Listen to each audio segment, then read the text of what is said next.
أعوذ بالله من الشيطان اللعين الرجيم. بسم الله الرحمن الرحيم. الحمد لله رب العالمين بارئ الخلائق أجمعين،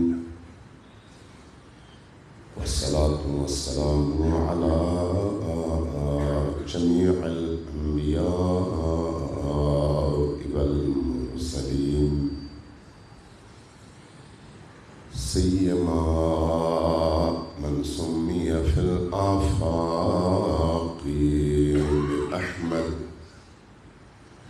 وفي الأرض بأبي القاسم محمد.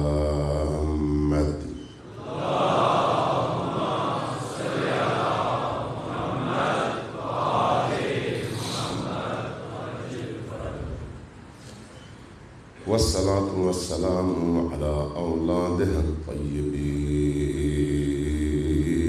الطاهرين، سيما أبي عبد الله الحسين.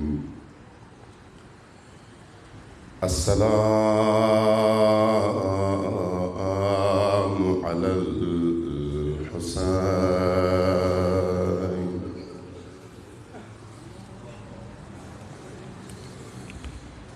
السلام على الحسين وعلى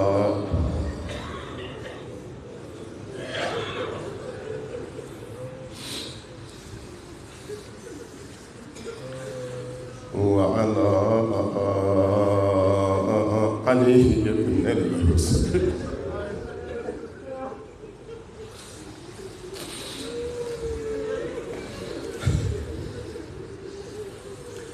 وعلى أولاد الحسين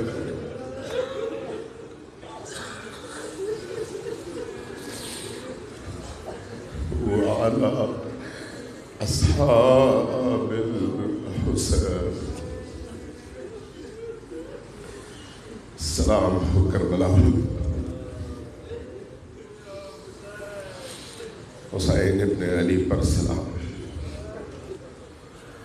حسین کے معصوم بچوں پر سلام. حسین ابن علی کے ارد گرد پھیلے ہوئے لاشوں کے ٹکڑوں پر سلام.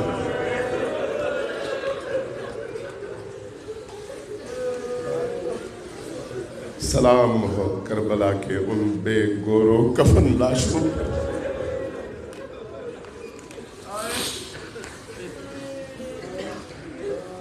عجیب دن ہے آج کا دن.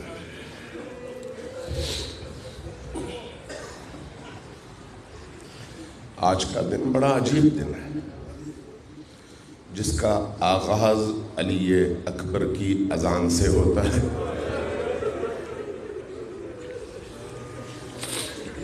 اور آغاز بھی کس جملے سے ہوتا ہے؟ اللہ اکبر سے. اللہ کی کبریائی کا اعلان اور پھر گردنیں کٹانے کا عمل شروع. اللہ اکبر سے جس دن کا آغاز ہوتا ہے، اس دن کا اختتام کہاں پر ہوتا ہے؟ اس سجدے پر جہاں حسین ابن علی اپنے رب کی ذات میں گم ہو کر فرما رہے ہیں رضن بقضائک. خدایا تو راضی ہے، تو راضی ہے تو میں تیری اس قضا پر راضی ہوں. تسلیماً لامرک، میں سراپا تیری بارگاہ میں سر تسلیم خم. لا معبود سواک، تیرے علاوہ میرا کون ہے؟ حسین ابن علی کی آخری سجدے کا ذکر عجیب ہے، عجیب. یعنی فنا فی اللہ کی ایسی منزل کہ آپ کی نگاہوں کے سامنے لاشیں ہی لاشیں ہوں اور آپ کی آواز پر لبیک کہنے والا کوئی نہ ہو. اور ایسی صورت میں مورخین نے بڑی عجیب باتیں لکھی ہیں. اب احادیث میں بھی بڑی عجیب باتیں ہیں, بڑی عجیب, ان کو گہرائی سے سمجھنے کی ضرورت ہے کہ انسان اتنا بلند ہو سکتا ہے, اتنا بلند کہ دنیا کی ساری مصیبتیں اس پر پڑ جائیں, لیکن ان مصیبتوں کے بعد اس کے چہرے کے فروغ میں اضافہ ہو, نورانیت میں اضافہ ہو, حوصلہ انتہا پر ہو, اور اس کے ارادے چٹانوں اور پہاڑوں سے زیادہ مضبوط ہوں, اور خدا پر اتنا عظیم توکل ہو. رضن برضاک تسلیماً لامرک یا غیاث المستغیثین. یہ وہ دن ہے جس کا آغاز تکبیر سے اور اختتام اس ذکر سے ہوتا ہے. یہ وہ دن ہے, اور ان دو مرحلوں کے درمیان جو کچھ ہوا وہ تاریخ انسانی میں بے مثال واقعہ ہے, بے مثال واقعہ. میں زیادہ بات کر بھی نہیں سکتا کیونکہ شام غریبہ ہے, اور شام غریبہ میں غریبوں کی اس غربت پر آنسو بہانے کے علاوہ انسان کیا کر سکتا. امام حسین علیہ السلام جب اکیلے رہ گئے, یہ کہو تنہا, تو آپ نے میدان میں نکل کر ایک آواز دی, حل من ناصر ینصر, کوئی ہے جو زہرا کے لال کی مدد کرے اور میرے ساتھ کھڑا ہو. اس وقت اکیلے تھے اور میدان میں اکیلے کھڑے تھے. جب علی اصغر کی آواز آئی ہے تو آپ خیمے میں واپس آئے ہیں, لیکن تاریخ نگار کہتے ہیں کہ اس وقت وہ خیمے سے رخصت ہو کر نکلے تھے. اب جب علی اصغر کے رونے کی وجہ سے واپس آئے ہیں تو پھر علی اصغر کو لے کر نکلے ہیں, اور جب واپس آئے ہیں تو لاشا آپ کے ہاتھ میں تھا, لاشا آپ کے ہاتھ. اب اس کے بعد دوبارہ وہ اکیلے تھے. اس اکیلے پن میں آپ نے لباس پہنا, نیا لباس پہنا. یہ مورخین میں اس پر ریسرچ کرتا رہا, مختلف مورخین کو, کہ نیا لباس پہننے کی ضرورت کیا تھی. اندر پرانا لباس اور باہر نیا لباس, اور نیا لباس بھی بڑا قیمتی لباس, تاکہ دنیا والوں کو پتہ چلے حسین اپنے ارادے, اپنے ہدف, اپنی راہ میں اتنا مطمئن ہے, اور کسی جبر کے بغیر, کسی پریشانی کے بغیر کمال اطمینان اور کمال ایمان کے ساتھ میدان میں کھڑا ہے. اپنے آپ کو مظلوم شو نہیں کرتے, اپنے آپ کو طاقتور شو کرتے ہیں, اپنے آپ کو سربلند شو کرتے ہیں کہ مجھ سے زیادہ سربلند اور کوئی نہیں ہے. اس حوصلے اور ہمت کے اظہار کے لیے, اس عزت نفس کی حفاظت کے لیے وہ سارے اقدامات کرتے ہیں جس سے دوسروں تک یہ میسج جائے کہ حسین عزیز ہے اور اللہ کی ذات نے اس کو عزت عطا کیا ہے, اور غیر حسین جو بھی ہے وہ ذلیل ہے, پست ہے اور کیڑے مکوڑوں سے بدتر ہے. حسین ابن علی نے یہ ثابت کیا. آتے ہیں, نیا لباس پہنتے ہیں, لیکن نیا لباس پہننے سے پہلے فرماتے ہیں زینب میرے لیے کچھ پرانا لباس بھی لے کر آئیے. جب پرانا لباس آتا ہے تو مورخین نے لکھا ہے کہ ایک شلوار تھی, ذرا مختصر تھی, چھوٹی تھی, پائنچے اس کے کم تھے. آپ نے اس لباس کو دیکھ کر کہا کہ زینب یہ لباس ذلیلوں کا لباس ہے, عزت والوں کا لباس نہیں ہے, اس لیے میں یہ نہیں پہنوں گا. دیکھیے کس مرحلے پر جا کر ہمیں سمجھا رہے ہیں کہ حسین کیسا ہے اور حسینی کو کیسا بننا چاہیے. لباس نیا منگواتے ہیں, اور جو پرانا لباس آتا ہے اس کو مختلف جگہوں سے پھاڑتے ہیں, اور جب زینب پوچھتی ہیں بھیا آپ اس لباس کو مختلف جگہوں سے پھاڑ کیوں رہے ہیں؟ جواب ملتا ہے یہ اتنے پست ظالم ہیں کہ یہ میرے تن سے لباس بھی اتار لیں گے، چونکہ یہ اتار لیں گے اس لیے میں اس پرانے لباس کو مختلف جگہوں سے پھاڑ رہا ہوں تاکہ یہ والا پھٹا ہوا لباس نہ اتاریں، چونکہ یہ پرانا لباس ہے۔ وہ پرانا لباس پہنتے ہیں، اس کے اوپر پھر نیا لباس پہنتے ہیں۔ اس کے بعد وداع کی جو کیفیت ہے وہ بڑی عجیب ہے۔ تمام بچوں کو بلاتے ہیں، سب سے ایک ایک کر کے وداع کرتے ہیں۔ کلثوم کو بلاتے ہیں، وداع کرتے ہیں، سکینہ کو بلاتے ہیں، وداع کرتے ہیں، حضرت قاسم کی، حضرت امام حسن کے بچوں کو بلاتے ہیں، وداع کرتے ہیں، بیوی کو، زوجہ کو بلاتے ہیں، وداع کرتے ہیں۔ جو جو موجود ہیں ایک تفصیل ہے اس کی، سب سے وداع کرتے ہیں، اور آخر میں آ کر حضرت زینب سے وداع کرنے لگتے ہیں۔ آخری فرد جس سے وداع کرتے ہیں وہ حضرت زینب ہے۔ حضرت زینب سے جب وداع کرنے لگتے ہیں تو زینب کے دونوں ہاتھ حسین ابن علی کی گردن پر ہیں، اور حسین ابن علی کے دونوں ہاتھ حضرت زینب کے کندھوں پر ہیں، اور ایک دوسرے سے لپٹ کر ایسے رو رہے ہیں جیسے آج سے پہلے اتنی بڑی مصیبت کوئی نہیں آئی ہو اور آج واقعی سب سے بڑی مصیبت کا دن ہو۔ وہ جو گریے کی کیفیت ہے اس میں بہت دیر تک یہ گریہ جاری رہتا ہے، اور اس کے بعد جب رخصت ہو کر نکلنے لگتے ہیں تو زینب ایک عجیب کام کرتی ہیں، کہتی ہیں بھیا جانے سے پہلے تھوڑی دیر رک جائیے۔ کیوں؟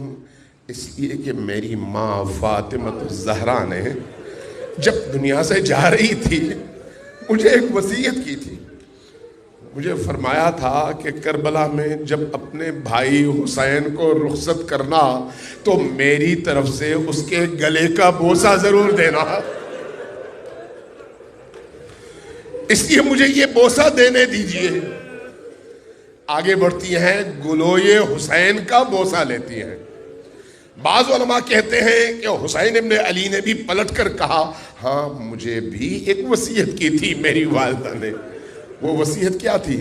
ذرا اپنے بازوؤں سے کپڑا ہٹائیے، چونکہ یہ وہی بازو ہیں جن پر میرے بعد رسیاں باندھی جائیں گی اور کوفہ و شام کے بازاروں میں آپ کو پھرایا جائے گا۔ آتے ان بازوؤں کا بوسہ لینا شروع کر دیتے ہیں۔ جب سکینہ سے رخصت ہوتے ہیں تو سکینہ کو سینے سے لگانے کے بعد، بوسہ دینے کے بعد جب رخصت ہونے لگتے ہیں تو سکینہ پلٹ کر پوچھتی ہے بابا جان آپ جا رہے ہیں، ہمیں کس کے سپرد کر کے جا رہے ہیں؟ پھر اچانک ان کے زبان پر ایک جملہ آتا ہے بابا جان مجھے بڑی پیاس لگی ہے، میری پیاس کا کوئی بندوبست ہو سکتا ہے؟ دیکھیے آخری مرحلے میں بھی حسین ابن علی کے دل پر کس طرح سے چھریاں چل رہی ہیں اور کس طرح سے غم اور اندوہ میں ڈوبے ہوئے ہیں۔ جب امام سجاد علیہ السلام کے خیمے میں آتے ہیں رخصتی کے لیے تو وہاں پر آ کر مورخین نے اور محدثین نے لکھا ہے کہ یہ جو امانتیں ہیں امامت کی یہ اب اپنے بعد سید الساجدین کو منتقل کرنا ہے، اس لیے کسی طرح سے ان کو ہلا جلا کر ذرا ان کی آنکھیں کھلواتے ہیں، اور اس کے بعد کہتے ہیں بیٹا اب یہ امانتیں تمہارے سپرد، میں جا رہا ہوں۔ امام سجاد غشی کے عالم میں تھے، ہوش میں آئے، دیکھا بابا رخصتی کے لیے اجازت مانگ رہے ہیں۔ بابا کہاں جا رہے ہیں؟ فرمایا شہادت کے لیے۔ کہا میرا بھائی علی اکبر کہاں ہے؟ میرا بھائی عباس کہاں ہے؟ کہا قاسم کہاں ہے؟ حبیب ابن مظاہر کہاں ہیں؟ ایک ایک کر کے پوچھنا شروع کر دیا، اور حسین ابن علی روتے چلے جاتے تھے اور بتاتے چلے جاتے تھے بیٹا یہ سب کے سب شہید ہو چکے ہیں اور ان کی لاشیں اس وقت میدان کارزار میں پڑی ہوئی ہیں۔ جب یہ حالت دیکھی فرمایا پھر مجھے اجازت دیجیے کہ میں بھی جا کر آپ پر اپنی جان دے دوں۔ فرمایا نہیں، تم نے آگے امامت کا سلسلہ چلانا ہے، اس لیے تمہارا زندہ رہنا ضروری ہے۔ امانتیں سپرد کر دیں اور اس کے بعد خیمے سے نکل آئے۔ اب بعض اصحاب تاریخ نے لکھا ہے کہ حسین ابن علی علیہ السلام گھوڑے پر سوار ہوئے اور گھوڑے کو لے کر جب میدان کی طرف جانے لگے تو 2-3 قدم چلنے کے بعد ذوالجناح رک گیا. آپ اشارہ کر رہے ہیں لیکن گھوڑا آگے بڑھ نہیں رہا. آپ پوچھتے ہیں کہ ذوالجناح کیا تم بھی میرا ساتھ چھوڑ رہے ہو؟ تو ذوالجناح نے سر ہلایا گویا کچھ کہنا چاہ رہا ہے. حسین ابن علی نے جب سر جھکایا تو کیا دیکھا؟ ذوالجناح کے اگلے دونوں ٹانگوں سے لپٹی ہوئی معصوم بچی کھڑی ہے اور کہہ رہی ہے بابا مجھے چھوڑ کر نہ جائیے، مجھے چھوڑ کر نہ جائیے. اترتے ہیں، اس بچی کو دوبارہ خیمے تک پہنچاتے ہیں اور پھر سوار ہو کر میدان کارزار کا رخ کرتے ہیں. لکھا ہے مورخین نے، کہتے ہیں کہ جب میدان میں پہنچے حسین ابن علی کی شجاعت ایسی تھی، بہادری ایسی تھی کہ جتنا لشکر تھا سب نے رستہ چھوڑ دیا، تتر بتر ہو گئے. جہاں جاتے تھے صفیں چیرتے تھے اور لاشوں کے پشتے بناتے چلے جاتے تھے اور گراتے چلے جاتے تھے. یہاں تک کہ فرات کی طرف رخ کیا اور فرات میں ذوالجناح کو ڈال دیا، پانی چلو میں لیا. اور اس کے بعد پھر یہ مختلف مورخین نے لکھا ہے اور محدثین نے بھی کہ اپنی ذوالجناح سے کہا، ذوالجناح میں بھی پیاسا ہوں، تم بھی پیاسے ہو، پہلے تم پانی پی لو تاکہ بعد میں پانی پیوں. یہاں پر ایک عجیب کیفیت بیان کی ہے کہ ذوالجناح نے سر اٹھایا اور پانی نہیں پیا. پانی نہ پی کر ذوالجناح نے بتایا کہ میں اپنے مالک حسین ابن علی کا وفادار ہوں، جب تک وہ پیاسے ہیں میں کیسے اپنی پیاس بجھاؤں. حسین ابن علی کہتے ہیں کہ انہوں نے پانی اٹھایا، اپنے منہ کے قریب لے آئے تو ایک خارجی کی آواز آئی، ابن زیاد کے لشکر کے سپاہی کی، حسین آپ پانی پینے کے لیے تیار ہو رہے ہیں اور لشکر نے آپ کے خیمے کا رخ کیا ہے. جیسے ہی یہ سنا غیرت حسینی جوش میں آئی اور پانی پھینک دیا اور ذوالجناح کو دوبارہ ایڑ لگائی اور خیموں کی طرف آئے. رستہ چیرتے ہوئے جب خیمے میں پہنچے دیکھا خیمے والے سلامت تھے. جب خیمے والے سلامت تھے ایک دفعہ پھر خیمے میں موجود تمام مخدرات سے ملے اور پھر دوبارہ ایک دفعہ نصیحت کی اور اس نصیحت میں جو جملے کہے وہ عجیب ہیں. کہا میرے بچوں، میری بہنوں، میرے بعد تم پر بڑی مصیبتیں آئیں گی. تمہیں یہاں تک کہ رسیوں سے باندھا جائے گا، یہاں تک کہ تمہیں آگے دوڑایا جائے گا اور پیچھے یہ اشقیاء درے لے کر پھر رہے ہوں گے، لیکن صبر کرنا، برداشت کرنا اور مقابلہ کرنا. ایسا نہ ہو کہ کہیں پر تمہاری ہمت جواب دے جائے. ذہنی طور پر سب کو تیار کر رہے ہیں. تیار کرنے کے بعد دوبارہ آئے میدان کربلا کی طرف، میدان مبارزہ کی طرف آئے اور پھر دوبارہ لشکروں کے صفوں کے صف چیرتے ہوئے مارتے ہوئے. یہاں پر حضرت زینب سلام اللہ علیہا کا وہ خطبہ مجھے یاد آ رہا ہے جو دربار یزید میں آپ نے فرمایا تھا. اس خطبے میں ایک جملہ ہے کہ یزید تم میرے بھائی حسین کو نہیں جانتے جنہوں نے کوفہ کے ہر گھر میں ماتم برپا کر دیا تھا، اس لیے کہ کربلا کے میدان میں حسین کی تلوار سے کوئی ایسا شخص نہیں بچا جو شقی تھا اور کوفے کا کوئی گھر ایسا نہیں بچا جس میں ماتم برپا نہ ہو اپنے مرنے والوں کے لیے. حسین اس شجاع شخصیت کا نام ہے. حضرت زینب کے خطبے میں یہ ہے. اس لیے حسین ابن علی علیہ السلام جب دوبارہ میدان میں آئے تو اسی طرح سے دوبارہ لڑتے رہے. جب یہ صورتحال ابن زیاد نے دیکھی تو ایک دفعہ اس نے آواز دی کہا کہ لوگوں تمہیں نہیں پتا یہ علی کا بیٹا ہے، علی کے بیٹے کو تم اس طرح سے گھیر نہیں سکتے، تیروں کا نشانہ بناؤ تاکہ تم ان کو گرا سکو. اب مورخ لکھتے ہیں کہ 4000 تیر انداز کھڑے ہو گئے اور حسین ابن علی کی طرف تیروں کا رخ کر لیا. اب تیر آتے تھے اور حسین ابن علی کسی تیر کو اپنی تلوار سے اور کسی کو اپنے بدن سے روکتے چلے جاتے تھے. اس طرح سے کہ حسین ابن علی چند لمحوں میں ایسے ہو گئے کہ آپ کے بدن کے چاروں اطراف سے تیر آئے بدن پر پیوست ہوئے اور حسین ابن علی ان تیروں کے درمیان چھپ گئے۔ ایسی صورتحال جب ہوئی تو اب اتنا خون بہ رہا تھا کہ لشکر اشقیاء کو موقع ملا۔ ایک شقی آیا، اس نے قریب آ کر پشت پر سے ایک تلوار کا وار کیا۔ جب وہ وار ہوا تو آگے سے آ کر ایک نے ایک تلوار کا وار کیا اور ایک نیزہ مارا۔ حسین ابن علی آگے سے نہیں نکال سکے، لیکن جب پیچھے سے ہاتھ رکھ کر وہ تلوار یا وہ نیزہ نکالا تو تاریخ کہتی ہے کہ خون کا ایسا فوارہ نکل آیا کہ حسین ابن علی نے اس خون کو اپنے ہاتھوں میں اٹھایا، آسمان کی طرف دیکھا اور پھر کہا خدایا اس قوم کو تو کبھی نہ بخشنا جس نے تیرے رسول کے بچوں کے ساتھ یہ سلوک کیا ہے۔ ایک دفعہ وہ خون آسمان کی طرف پھینکا، یہ خون واپس نہیں آیا، پھر ہاتھ اپنے چہرے پر ملے، لیکن اب اتنا خون بہ چکا تھا کہ حسین ابن علی کمزور ہو گئے، اب تلوار اٹھائی نہیں جا رہی تھی، لیکن ایک عجیب کیفیت تھی کہ بار بار آواز دیتے تھے اللہ اکبر، تاکہ خیمے والوں کو پتا چلے ابھی حسین زندہ ہے، ابھی حسین زندہ ہے۔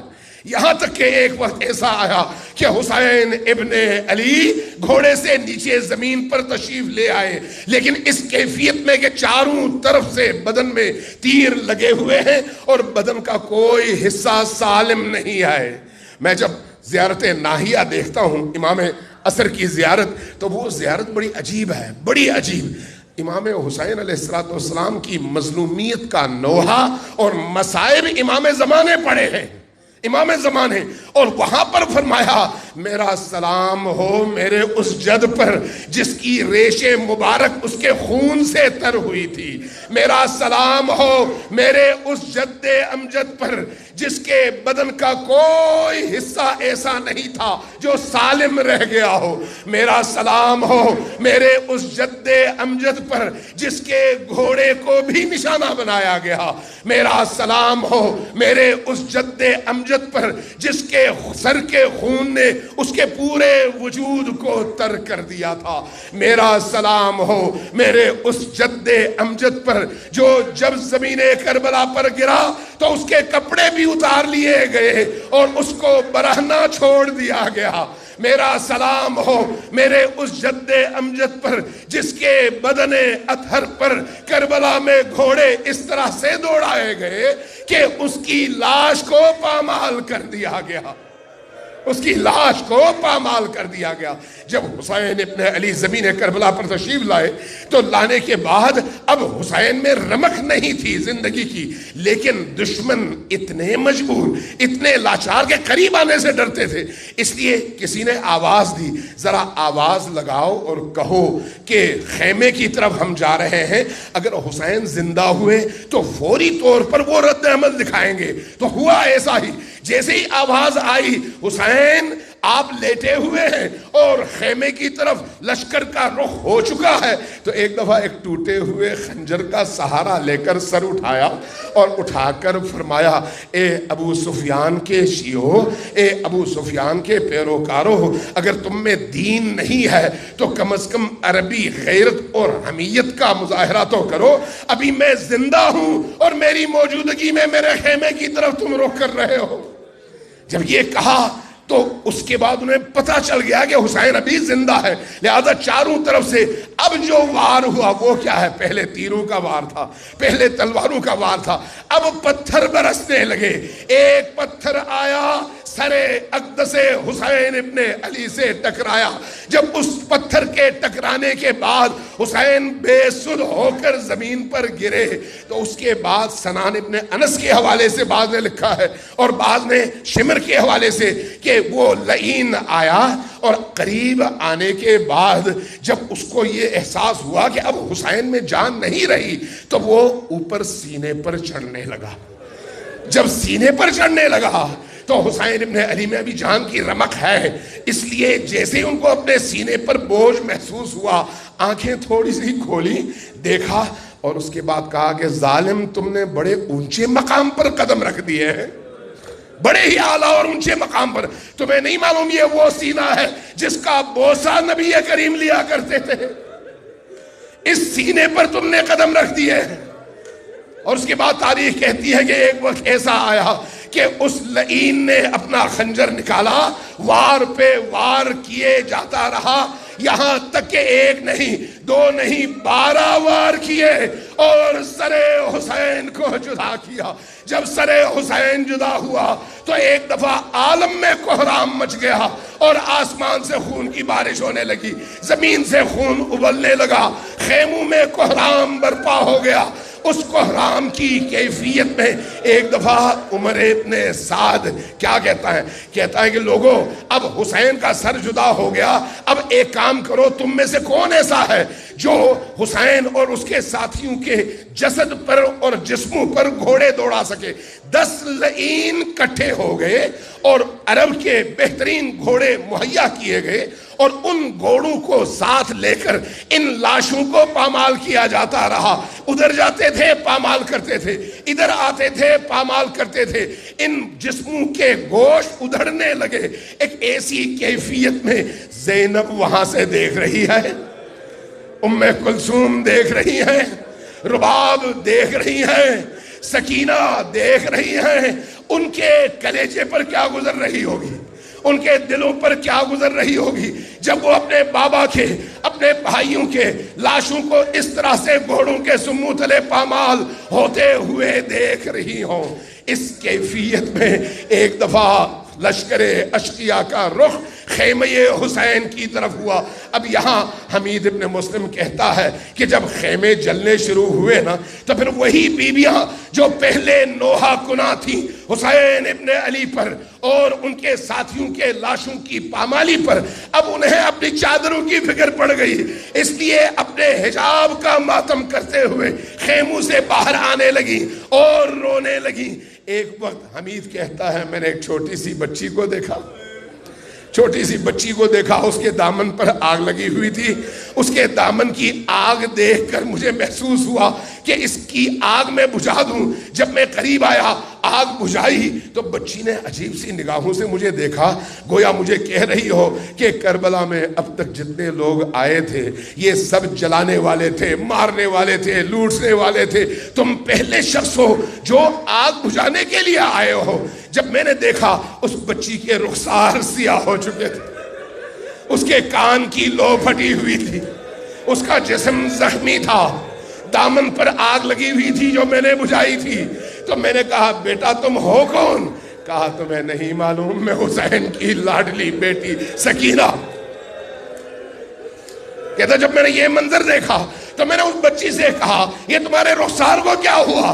کہا ان ظالموں نے جب ہمارے اموال لوٹنے چاہے تو اتنے تماچے مارے کہ رخسار سیاہ ہو گئے. جب میرے کان کی لو پھٹی ہوئی دیکھی تو میں نے کہا کہ بیٹی تمہاری کان کو کیا ہوا؟ کہا میرے بابا نے مجھے بالیاں پہنائی تھی، ان ظالموں نے اس زور سے کھینچی کہ میرے کان کی لو پھٹ گئی اور خون رسنے لگا. میں نے پوچھا تمہارا بدن زخمی ہے؟ کہا کہ ہاں ان ظالموں نے نیزے کی انیوں سے ہمارے حجاب کو، ہماری چادروں کو چھینا ہے، اس لیے اس کی وجہ سے ہمارا جسم زخمی ہے. میں نے پوچھا بیٹی ذرا بتاؤ میں تمہیں کیا دوں، کیا کروں کہ تمہارے دل میں تھوڑا سا غم کم ہو؟ اس بچی نے ایک عجیب سی بات کہی، کہا مجھے ذرا بتا دو نجف کا رستہ کس طرف ہے.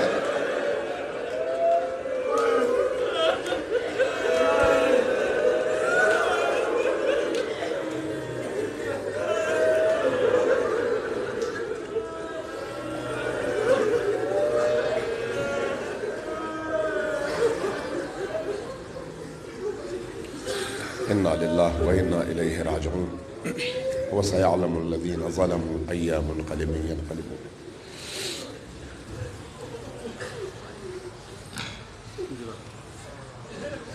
انہیں تشریف رکھیں.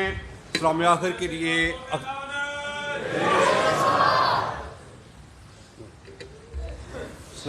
لیے علی امام نقوی صاحب سے گزارش کروں گا تشریف لائیں. علی امام نقوی صاحب.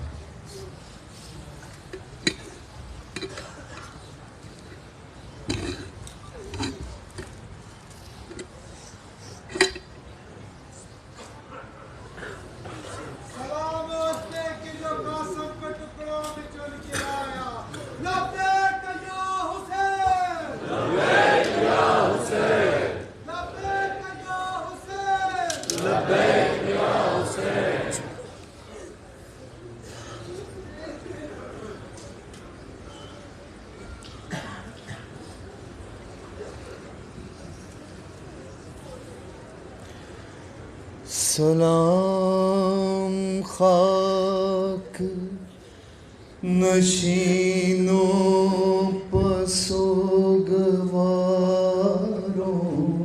کا، غریب دیتے ہیں پرسا تمہارے پیاروں کا۔ سلام اس پر جو زحمت کش سلاسل ہے، مصیبتوں میں امامت کی پہلی منزل ہے۔ سلام جنہیں شرم کھائے جاتی ہے، کھلے سروں پر اسیری کی خاک آتی ہے۔ سلام بھیجتے ہیں اپنی شاہزادی پر،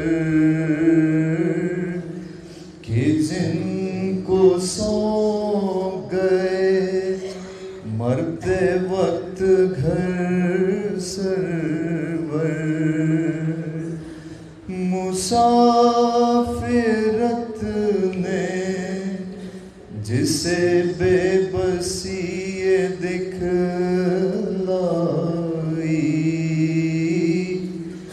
نثار کر دیے بچے نہ بچ سکا بھائی۔ اسیر ہو کے جسے شامیوں کے نرغے میں حسینیت ہے سکھانا علی کے لہجے میں۔ سکینہ بی بی تمہارے غلام حاضر ہیں، بجھے جو پیاس تو اشکوں کے جام حاضر ہیں۔ یہ سن یہ حشر یہ صدمے نئے نئے بی بی، کہاں پہ بیٹھی ہو خیمے تو جل گئے بی بی۔ پہاڑ رات بڑی دیر ہے سویرے میں، کہاں ہو شام میں غریباں کے گھپ اندھیرے میں۔ زمین گرم یتیمی کی سختیاں بی بی، وہ سینہ جس پر کے سوتی تھیں اب کہاں بی بی۔ جناب مادر بے شیر کو بھی سب کا سلام،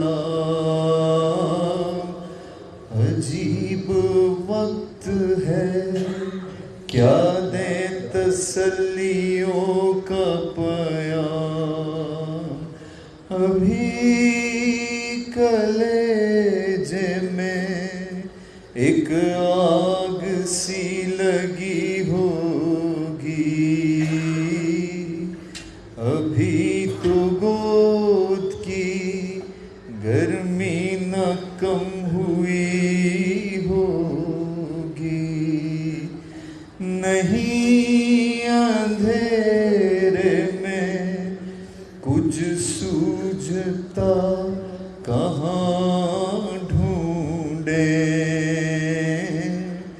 تمہارا چاند کہاں چھپ گیا کہاں ڈھونڈیں، نہ اس طرح کوئی کھیتی ہری بھری اجڑی،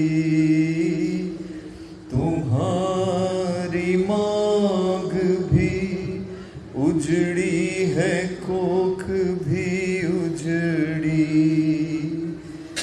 نئی لائنوں میں انسان کوئی خدا حافظ، درندے اور یہ بے وارسی خدا حافظ، شریک حق کو درود و سلام پیغمبر، سلام سید لولاک کے بھرے گھر پر، سلام محسن اسلام خستتاً لاشو، سلام تم پر شہیدوں کے بے کفن لاشو، سلام تم پر رسول و بطول کے پیارو، سلام مہر شہادت کے گرد سیارو، بچے تو اگلے برس ہم ہیں اور یہ غم پھر ہے، جو چل بسے تو یہ اپنا سلام آخر ہے۔